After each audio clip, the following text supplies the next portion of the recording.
लोकसभा चुनाव के दौरान कांग्रेस पार्टी रोज कर रही है सवाल। प्रवक्ता अभय दुबे, भारतीय कांग्रेस कमेटी की मीडिया कोऑर्डिनेटर गरिमा मेहरा दरसौनी एवं चित्रा निषाद बाथम ने संयुक्त रूप से की प्रेस वार्ता। अब एक बार फिर पीएम मोदी ने काशी में नामांकन किया तो हजारों किलो फूलों की पुष्प वर्षा की गई। काशी के लोग आज भी मूलभूत सुविधाओं से काफी दूर हैं, अभय दुबे ने अपनी प्रेस वार्ता में कहा। इसके साथ ही आगे उन्होंने कहा कि काशी सब कुछ बर्दाश्त कर सकता है, लेकिन विश्वासघात बर्दाश्त नहीं कर सकता है। पिछले 10 वर्षों से काशी के लोगों को ठगा गया है। पीएम मोदी ने वादा किया था कि प्रत्येक गांव में नेट की कनेक्टिविटी होगी, सबको पक्का मकान मिलेगा, लेकिन काशी के इन गांवों को देख लीजिए।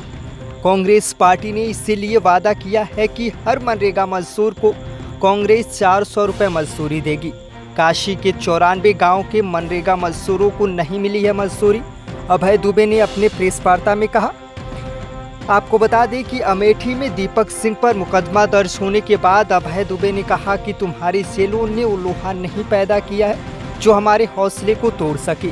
जेलें कम पड़ जाएंगी, लेकिन हमारे हौसले नहीं तोड़ पाएंगे, अभय दुबे ने प्रेस वार्ता में कहा। साच बराबर तप नहीं और झूठ बराबर पाप।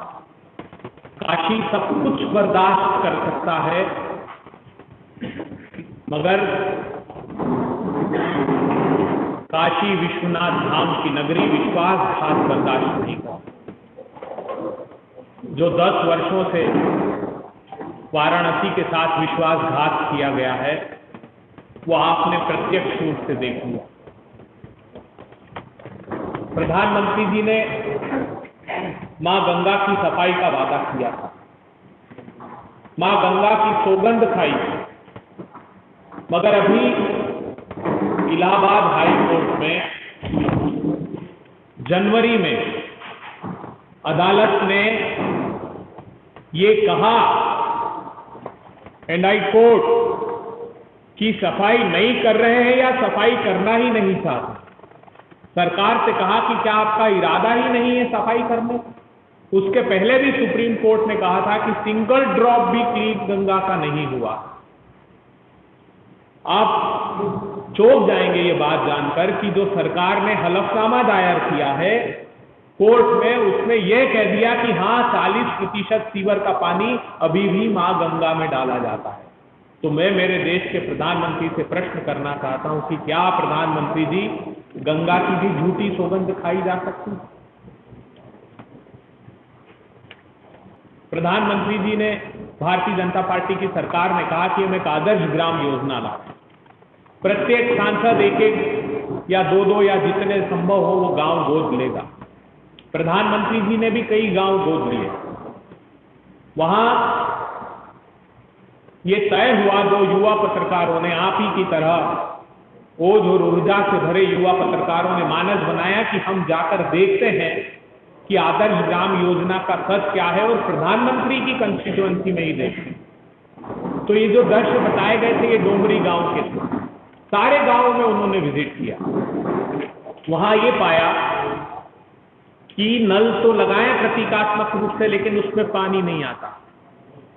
कुछ लोग हैं जो 100 रुपए में पानी बेचते हैं, आवाज लगाई जाती है, पानी भरकर लाते हैं तो वो भाव विभोर होकर नागरिकों ने बताया कि पानी को कपड़े से, हमारे दुपट्टों से छानना पड़ता है, लेकर आते हैं जब हम खरीद कर पानी को।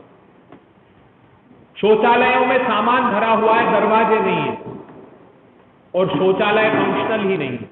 जबकि ये वादा प्रधानमंत्री ने किया था कि रोबस्ट रोड नेटवर्क दूंगा, प्रत्येक ग्राम में इंटरनेट की कनेक्टिविटी पहुंचा दूंगा, सीवरेज का जाल बिछा दूंगा, मकान बनवा दूंगा।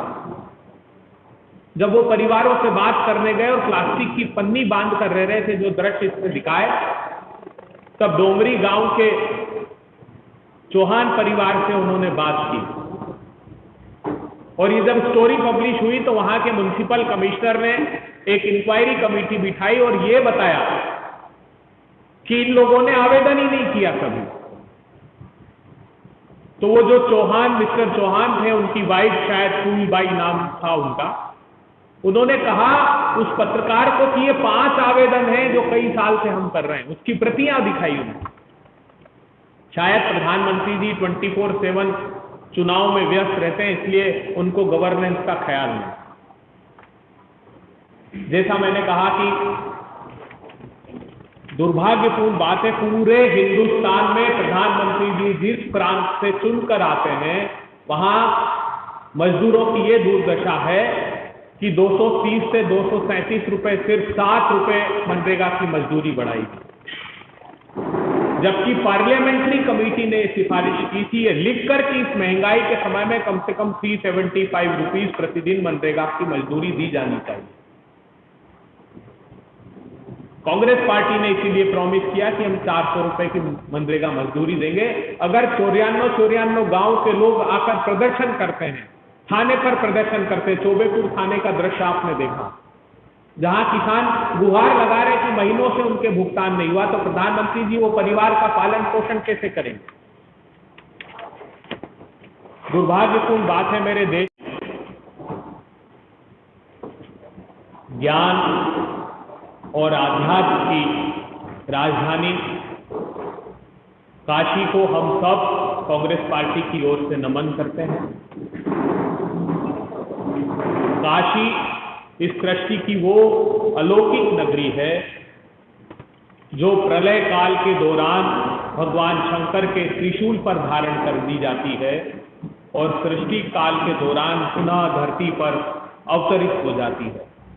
उस अलौकिक भूमि को हम प्रणाम करते हैं और आपके स्मृति पटलों को चिन्हित कराना चाहते हैं कि ठीक 10 साल पहले आज से हमारे आज के देश के प्रधानमंत्री, जो उस समय प्रधानमंत्री पद के उम्मीदवार थे, काशी आए थे और उन्होंने सबसे पहला वक्तव्य नामांकन भरते हुए जो कहा था, वो कहा था कि मां गंगा ने मुझे बुलाया।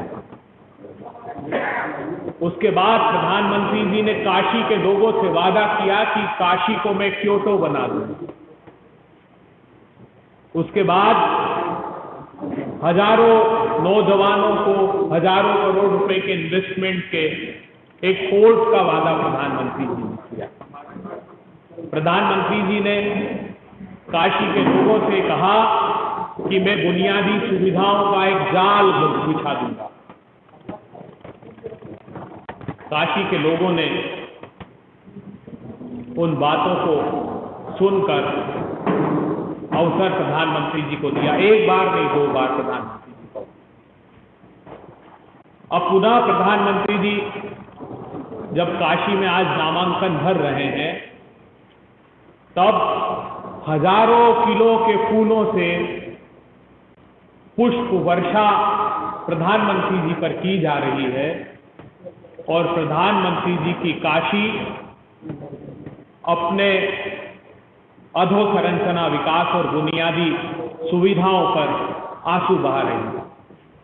आइए पहले एक वीडियो के माध्यम से हम जान लेते हैं कि काशी का वो सच क्या है, काशी की कहानी खुद काशी के लोगों की जुबान है।